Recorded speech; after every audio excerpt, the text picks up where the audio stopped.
आज के एपिसोड सारू आओ 14 नवंबर। Today episode Ved expose Anika and save Saru की कहानी भावनाओं, रहस्यों और रिश्तों के उतार चढ़ाव से भरी हुई है। इस एपिसोड में दर्शकों को एक ऐसा मोड़ देखने को मिलता है जिसने पूरी कहानी का रुख ही बदल दिया।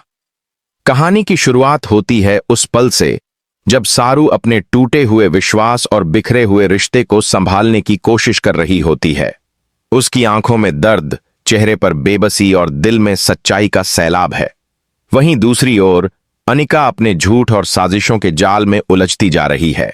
उसे लगता है कि उसकी चालें हमेशा की तरह कामयाब होंगी, लेकिन इस बार किस्मत ने कुछ और ही लिख रखा है, क्योंकि इस कहानी में अब प्रवेश होता है वेद का, जो सच्चाई का प्रतीक बनकर सामने आता है। वेद को पहले से कुछ शक था कि अनिका के व्यवहार में कुछ अजीब है। बार बार झूठ बोलना, सारू के खिलाफ गलत बातें फैलाना और लोगों को भड़काना, इन सब ने वेद को सोचने पर मजबूर किया कि आखिर सच्चाई क्या है। एक दिन वेद ने अनिका की हरकतों पर नजर रखनी शुरू की। उसने गुप्त रूप से अनिका के कॉल रिकॉर्ड, मैसेज और उसकी मुलाकातों की जानकारी जुटाई। धीरे धीरे उसे सारे सबूत मिलने लगे जो साबित करते थे कि अनिका ही वो व्यक्ति है जिसने सारू के जीवन में गलतफहमियों का तूफान खड़ा किया।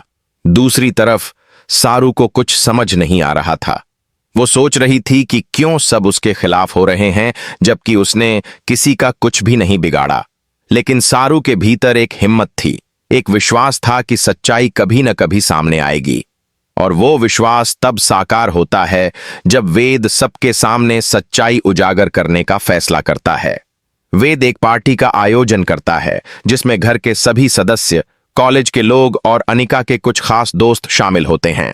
सबको लगता है कि यह सिर्फ एक सामान्य गेट टुगेदर है, लेकिन असल में वेद ने इस शाम को सच्चाई उजागर करने के लिए चुना था। जब सब लोग एक साथ इकट्ठे होते हैं तब वेद मंच पर आता है और कहता है, आज मैं एक ऐसी सच्चाई बताने जा रहा हूं जो सब कुछ बदल देगी। पूरा हॉल सन्नाटा साध लेता है। अनिका के चेहरे पर हल्की घबराहट नजर आती है। वेद धीरे धीरे सबूतों को सामने रखता है, वीडियो क्लिप्स, रिकॉर्डिंग्स और चैट स्क्रीनशॉट्स। हर सबूत इस बात को साबित करता है कि अनिका ने जानबूझकर सारू की इमेज खराब की, उसे गलत ठहराया और उसके रिश्तों को तोड़ने की कोशिश की। जैसे जैसे सच्चाई सामने आती जाती है, सबके चेहरे पर हैरानी और गुस्सा साफ झलकता है। सारू की आंखों में आंसू आ जाते हैं।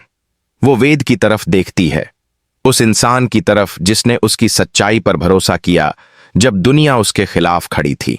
अनिका पूरी तरह से बेकाबू हो जाती है। वह अपने बचाव में कई बहाने बनाने लगती है, पर अब बहुत देर हो चुकी होती है। वेद कहता है, सच्चाई को झूठ से ज्यादा देर तक दबाया नहीं जा सकता अनिका। आज जो तुमने किया उसका जवाब तुम्हें खुद देना होगा। अनिका की पोल खुलने के बाद घर के सभी सदस्य उसे कड़ी फटकार लगाते हैं।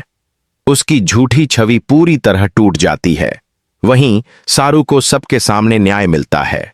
लोग उसके पास आते हैं, उससे माफी मांगते हैं। वेद उसकी ओर देखता है और कहता है, मैंने कहा था ना सारू, सच्चाई कभी हारती नहीं। इस एपिसोड की सबसे भावुक घड़ी तब आती है जब सारू रोते हुए वेद को गले लगा लेती है। वो कहती है, अगर तुम ना होते तो शायद मैं कभी खुद पर भरोसा नहीं कर पाती। वेद मुस्कुराते हुए जवाब देता है, मेरा काम सिर्फ सच्चाई को सामने लाना था, बाकी तुम्हारी हिम्मत ने यह सब मुमकिन किया। एपिसोड के अंत में दिखाया जाता है कि सारू का आत्मविश्वास लौट आता है। वो फिर से कॉलेज में अपने काम पर ध्यान देने लगती है और सब उसे सम्मान की नजर से देखते हैं। अनिका को उसकी साजिशों का परिणाम भुगतना पड़ता है। उसे कॉलेज से निकाल दिया जाता है और उसकी इज्जत मिट्टी में मिल जाती है। इस कहानी ने दर्शकों को एक बड़ा सबक दिया कि सच्चाई चाहे कितनी भी देर से सामने आए, लेकिन जब आती है तो सब झूठ धुल जाते हैं। वेद का चरित्र इस एपिसोड में न सिर्फ एक नायक की तरह उभरा, बल्कि उसने यह भी साबित किया कि रिश्ते भरोसे से बनते हैं, शक से नहीं। एपिसोड के आखिर में एक इमोशनल मोनोलॉग चलता है जिसमें सारू खुद कहती है, जिंदगी में कितनी भी मुश्किलें क्यों ना आएं, अगर हमारे पास सच्चाई और सच्चे लोग हैं तो कुछ भी असंभव नहीं। सारू आ 14 नवंबर आ today episode of Ved expose Anika and save Saru ने दर्शकों के दिल में एक गहरी छाप छोड़ी है। एक ऐसी कहानी जिसमें भावनाएं, न्याय और इंसानियत की जीत है।